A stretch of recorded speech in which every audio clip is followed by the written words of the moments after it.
Every day, something dramatic happens in the Caribbean that affects our lives. We'll give you the details. We'll give you the facts on Caribbean Perspective with Eddie Frederick. Here's Eddie Frederick. So glad you can join us. Antigua's former Prime Minister, Baldwin Spencer, allegedly turns down knighthood. This story takes the lead in our 931st edition of Caribbean Perspective for Monday, 31st August 2020. Details after this important message. The hurricane season is now upon us, so we as Caribbean people need to remember to think safety and be prepared. Avoid venturing outside during a storm or hurricane, especially if there are strong winds. Rooftops and other debris are often blown about and can cause great damage.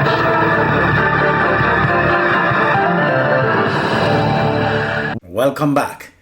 Former Prime Minister of Antigua, Baldwin Spencer, has reportedly turned down an offer of a knighthood that would have been awarded on November 1st during this year's independence celebrations for Antigua and Barbuda.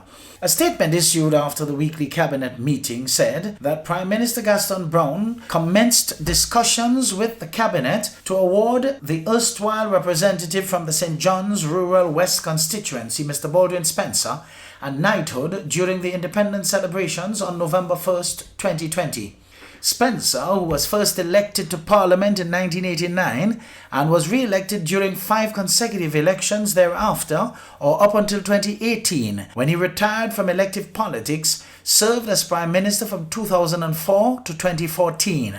Information Minister Melford Nicholas told reporters that the discussions which are taking place through the Office of the Attorney General have already started, and once we have concluded those, the official nomination will be consideration, and hopefully it could be as soon as this year's independence celebrations. But Spencer, 71, who buried his mother on Thursday, told the Observer Media Group that he would not be accepting the award. Spencer, the third Prime Minister of Antigua and Barbuda and the first political leader of the main opposition, United People's Progressive, said that he was in the process of communicating his position officially to the government. Several residents of Balladrum on the west coast of Berbice in Guyana on Thursday protested for the release of embattled Region 4 returning officer Clement Mingo.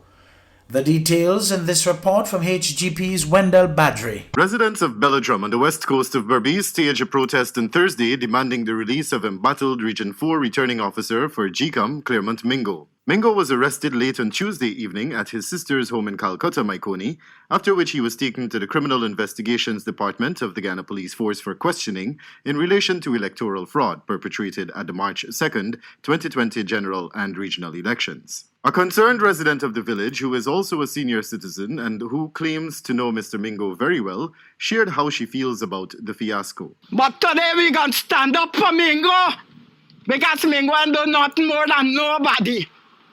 I am very much concerned. Another young resident of the community expressed his view of the debacle. I believe the person they should be questioned concerning this thing is the presiding officers for each polling stations and the staff. Those are the people. The polling agent might not be able to see what's going on, but the presiding officer knows. So this is total nonsense. I think it's just, let me say, they just mean to drag the man name. Also lamenting the arrest of Mingo was another resident who preferred that everyone at the GCOM body should be investigated and not only Mr. Mingo. I am here protesting on behalf of Mr. Mingo for the freedom of Mr. Mingo. Because it has many other GCOM workers, many other returning officers, and they are not targeting them, just targeting Mr. Mingo. And I feel that is a great injustice they are doing to Mr. Mingo. That is not right. They should investigate everyone just as how they are investigating Mr. Mingo. Meanwhile, in speaking with this newscast on Wednesday, Mingo's attorney, Darren Wade, iterated that even though he had not initially been allowed to meet or speak with his client at the point of his arrest, he was able to do so on Wednesday. However, he stopped short of relating what was discussed.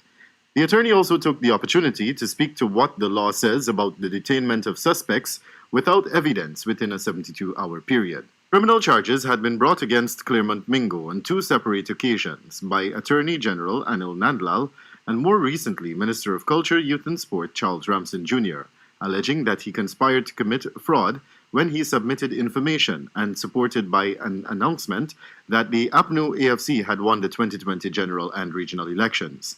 The national vote recount exercise revealed that the PPPC had the most votes at the polls. However, the APNU AFC had maintained that the governing PPPC had committed fraud when it uncovered a number of anomalies at the election, including missing statutory documents that were supposed to accompany ballot boxes. While some persons were protesting for the release of Mr. Mingo, another resident iterated her dissatisfaction at an alleged statement made by the Minister of Housing, Colin Crowell, that a 50% land promotion initiative, which was initiated by the previous administration, is being scrapped and monies paid by the beneficiaries will be reimbursed by the ministry. Back in February of this year, the Central Housing and Planning Authority had offered a conditional 50% discount on house lots for persons who applied between October 1st, 2019 and February 2020. It is alleged that the minister made these statements against the backdrop of a lack of availability of land as well as infrastructure to access those lands. In a statement released to the media on Thursday afternoon, APNU Party Executive Aubrey Norton stated, "I am astonished, though not surprised, that the housing minister, sworn in on the basis of fraudulent votes, has declared that he will refund the monies to persons who paid the 50% down payment for house lots because there is no infrastructure. This position borders on idiocy and is hypocritical." Wendell Badri for the HGP Nightly News. Lawyers representing a businessman and his wife accused of operating a Ponzi scheme are of the view that the accusations against the two are matters for a civil court and not a criminal court. Both the businessman and his wife have been remanded to jail. HGP's Travis Chase was at the courthouse in Georgetown, and he reports. Asparanda magistrate on Thursday morning remanded to prison Cuban national Yuri Garcia Dominguez and his wife Atika Ishmael after they were charged with conspiracy to commit a felony related to their operation of the Accelerated Financial Capital Company. The couple faced 13 charges at the Vigilance Magistrates Court and were granted $300,000 bail on each charge. Those conspiracy charges amounted to more than $24 million. Later that morning, they appeared before a Sparenda magistrate to answer to 6 conspiracy charges amounting to just over $1.2 million. Magistrate Alicia George remanded them to prison. Attorney at law Dexter Todd commented on the charges brought before his clients. We have advocated that these matters are private in nature. All the complaints that are made forms part of a contract. I have said it in court, I will now say it publicly. What the state has done is to impose themselves as a third party to a private contract, and they are forcibly allowing the course of a criminal nature to take shape, which ought not to be. Attorney at law Dexter Todd and Glenn Hanneman, who are representing the accused, intend to move to the High Court to seek bail, saying that the charges have been badly applied. Now we have to be fair because justice has to take a face irrespective of how you look at it.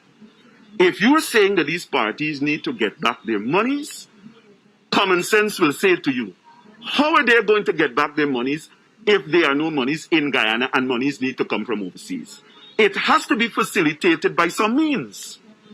Now, our client has not been afforded that opportunity to bring that money in, but there is an intention by the state, as we would respect, for that to happen.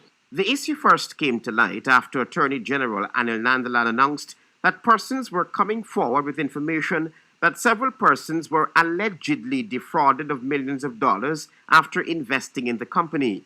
What has happened here is that we've had widespread panic because of intervention by senior government functionaries, and people have been encouraged, those persons who have civil and private arrangements have been encouraged to make complaints of a criminal nature. So it is the government who's instrumental in closing the accounts of the company.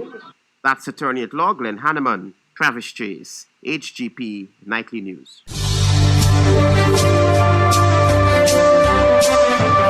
You're listening to Caribbean Perspective with Eddie Frederick.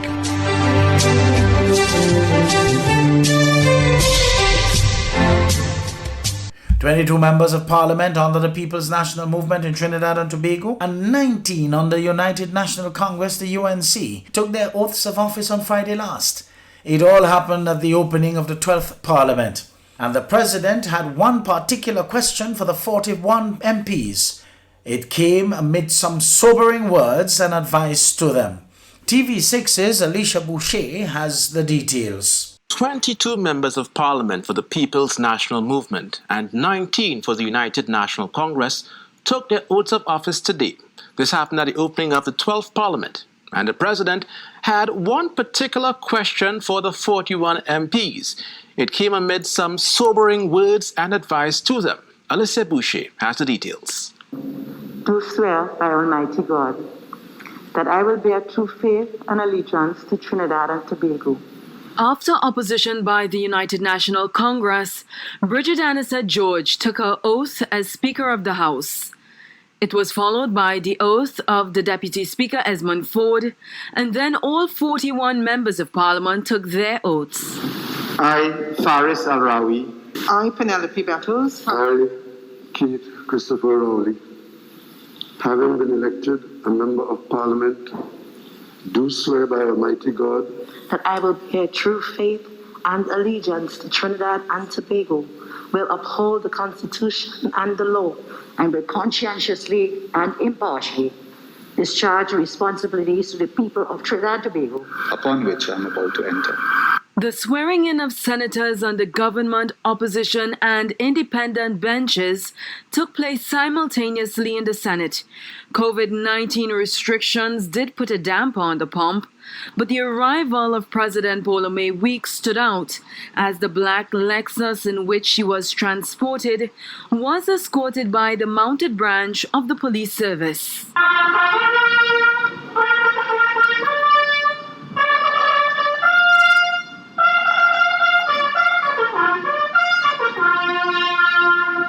President Weeks made her way to the Parliament chamber and quickly got down to business, addressing the elected MPs. She said the relationship between the public and members of Parliament is one of trust, but it's a bond that has eroded over time. Citizens have come to feel that they have been repeatedly forsaken, betrayed, and mamagayed by those they have put in a position to make laws for their peace, order, and good governance.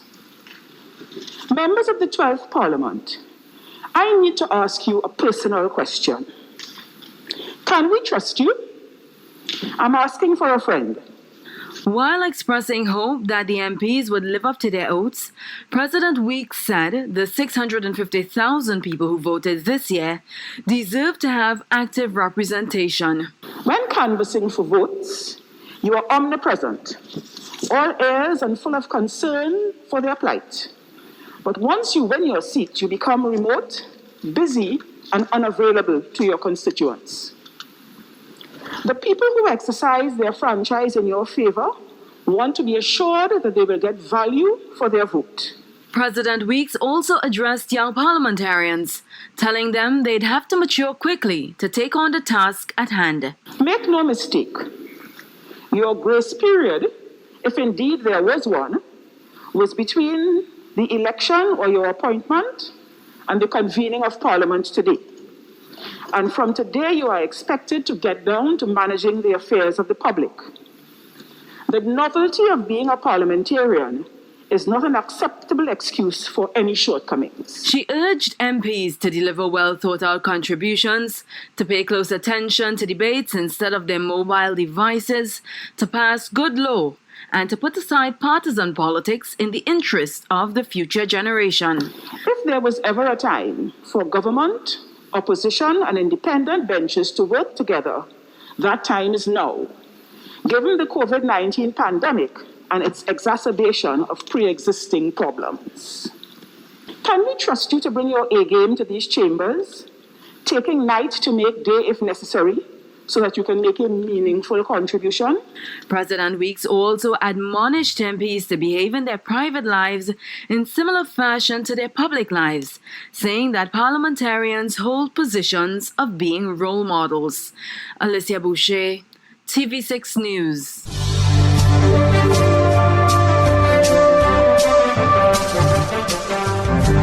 I am Eddie Frederick. This has been Caribbean Perspective, a whole new approach to highlighting developments in the Caribbean. In the meantime, please continue to log on to CaribbeanPerspective.com for more daily news and more.